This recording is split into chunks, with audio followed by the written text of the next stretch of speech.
जय गुरुदेव दोस्तों।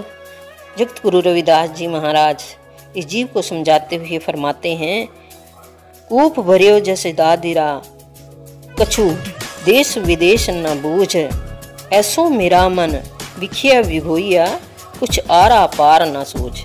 जगत गुरु रविदास जी महाराज इस वाणी के द्वारा इस जीव को समझाते हुए फरमाते हैं कि हे प्रभु जी, जैसे कुएं में मेंढक पड़ा होता है और उसे कुएं के बाहर की दुनिया की कोई खबर नहीं होती, क्योंकि मेंढक का मन अज्ञानता वश विकारों में लिप्त होने के कारण कुएं के बाहर की दुनिया के प्रति अनभिज्ञ है, अनजान होता है।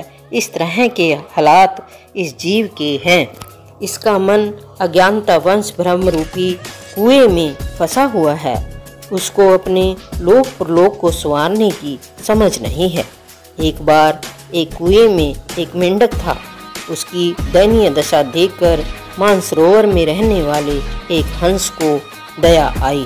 उसने मेंढक को कहा, भाई तुझे मानसरोवर ले चलो, वहाँ हीरे मोती चुनकर आनंद का जीवन व्यतीत करेंगे।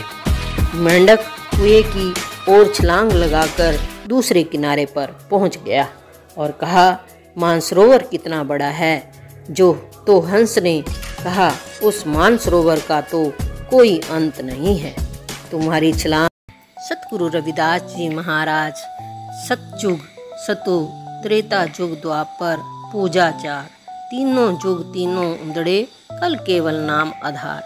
जगत गुरु रविदास जी महाराज इस जीव को अपनी वाणी के द्वारा समझाते हुए कहते हैं कि सतयुग में सच बोलने की प्रधानता थी, त्रेता युग में यज्ञ करने की और द्वापर युग में पूजा की। तीनों युगों में तीनों कर्म वेद शास्त्रों में नियत किए गए थे। कलयुग में देवी देवताओं को आधार माना जाता है।